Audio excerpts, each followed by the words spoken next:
ಕರ್ನಾಟಕ ರಾಜ್ಯದಲ್ಲಿ ಹೋರಾಟ ಅಂತ ಹೇಳಿದ್ರೆ ನೆನ್ಪು ಮಾಡ್ಕೊಳ್ತಕ್ಕಂಥದ್ದು ಯಡಿಯೂರಪ್ಪನವ್ರು ನೆನ್ಪು ಮಾಡ್ಕೊಳ್ತಾರೆ. ಆದ್ರೆ ಪಾದಯಾತ್ರೆ ಅದು ಹೇಗಿರ್ತದೆ ಅಂತ ನಮ್ಗೆ ಯಾರು ಕೂಡ ಕಲ್ಪನೆ ಇರಲಿಲ್ಲ. ನಾವು ಮೊನ್ನೆ ಒಂದು ಈ ದುಷ್ಟ ಕಾಂಗ್ರೆಸ್ ಸರ್ಕಾರದ ವಿರುದ್ಧ ಪಾದಯಾತ್ರೆ ಮಾಡಬೇಕು ಬೆಂಗಳೂರಿಂದ ಮೈಸೂರಿವರೆಗೆ ಅಂತ ಹೇಳಿ ಆಲೋಚನೆ ಮಾಡಿದಾಗ ನಮ್ಮಲ್ಲೂ ಕೂಡ ಆತಂಕ ಇತ್ತು. ಸಮಯದ ಅಭಾವ, ತಯಾರಿ ಇನ್ನೂ ಆಗಿರ್ಲಿಲ್ಲ, 5 ದಿನಗಳು ಮಾತ್ರ ಇತ್ತು. ನಮ್ಮಲ್ಲೂ ಕೂಡ ಸ್ವಲ್ಪ ಗೊಂದಲ ಇತ್ತು, ಪಾದಯಾತ್ರೆ ಆಗ್ಬೇಕು ಬೇಡ ಅಂತಕ್ಕಂಥ ತಾವೆಲ್ಲ ನೋಡಿದಿರಿ, ಪತ್ರಿಕೆ ದೃಶ್ಯ ಮಾಧ್ಯಮಗಳಲ್ಲಿ ನೋಡಿದಿರಿ. ಕೇಂದ್ರದ ವರಿಷ್ಠರಿಗೂ ಕೂಡ ಸ್ವಲ್ಪ ಆತಂಕ ಇತ್ತು, ಹೇಗಾಗುತ್ತೆ ಅನ್ನೋ ಪಾದಯಾತ್ರೆ.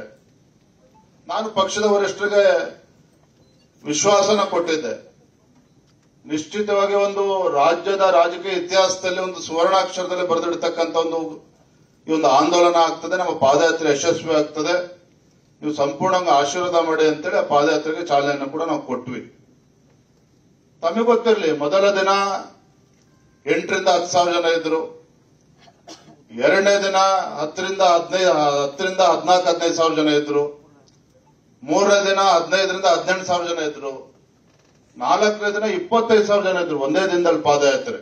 ಅಂದ್ರೆ ಒಟ್ಟಾರೆಯಾಗಿ ಲಕ್ಷ ಸಂಖ್ಯೆಯಲ್ಲಿ ಪಾದಯಾತ್ರೆಯಲ್ಲಿ ಪಾಲ್ಗೊಂಡಿದ್ರು.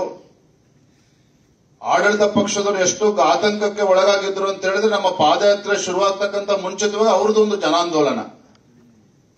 ಬಹುಶಃ ನಾನು ಅಥವಾ ಅನೇಕ ಹಿರಿಯರು ಹೇಳಿದಾಗೆ ಸಿದ್ದರಾಮಯ್ಯನವರ ಸುದೀರ್ಘ ರಾಜಕೀಯ ಜೀವನದಲ್ಲಿ ಇಷ್ಟು ಆತಂಕಕ್ಕೆ ಒಳಗಾಗಿದ್ದಂತ ಸಂದರ್ಭ ಯಾವತ್ತೂ ಕೂಡ ಇರಲಿಲ್ಲ.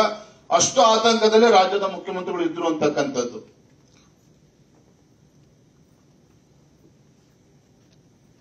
ಮತ್ತೆ ಪಾದಯಾತ್ರೆ ಊಟದ ವ್ಯವಸ್ಥೆ ಇರ್ಬೋದು, ವಸತಿ ವ್ಯವಸ್ಥೆ ಇರ್ಬೋದು, ವೈದ್ಯಕೀಯ ವ್ಯವಸ್ಥೆಗಳಿರ್ಬೋದು, ವೈದ್ಯಕೀಯ ಪ್ರಕೋಷ್ಠದಿಂದ ಮಾಡಿದಂತ ವ್ಯವಸ್ಥೆಗಳು ಎಲ್ಲವೂ ಕೂಡ ಇಷ್ಟು ವ್ಯವಸ್ಥಿತವಾಗಿ ಆಗ್ತದೆ ಅಂತ ನಾನು ಕೂಡ ಅಂದ್ಕೊಂಡಿರ್ಲಿಲ್ಲ.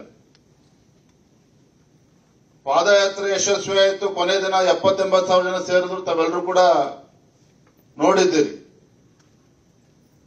ಅದು ಇನ್ನೂ ಕೂಡ ಅದಕ್ಕಿಂತ ಹೆಚ್ಚು ನಂಗೆ ಸಂತೋಷ ತಂದುಕೊಟ್ಟಿದ್ದು, ಒಂದು ಕಡೆ ಕೇಂದ್ರದ ನಮ್ಮ ಹಿರಿಯರು ತುಂಬಾ ಸಂತೋಷವನ್ನು ವ್ಯಕ್ತಪಡಿಸಿದ್ರು.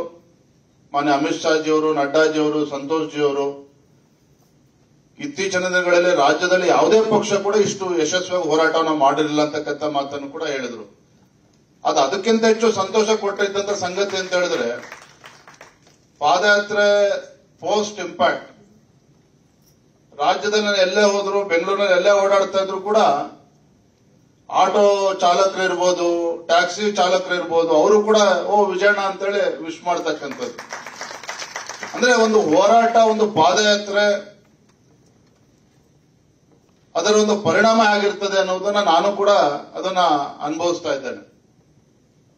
ಹಾಗಾಗಿ ಮತ್ತೊಮ್ಮೆ ನಮ್ಮ ಹೋರಾಟದ ಯಶಸ್ಸಿಗೆ ತಾವು ಕೂಡ ಎಲ್ಲರೂ ಕೂಡ ಕಾರಣೀಭೂತರಾಗಿದ್ದೀರಿ. ಮತ್ತೊಮ್ಮೆ ತಮ್ಮೆಲ್ಲರೂ ಕೂಡ ಈ ಸಂದರ್ಭದಲ್ಲಿ ಕೃತಜ್ಞತೆಯನ್ನು ಸಲ್ಲಿಸ್ತಾ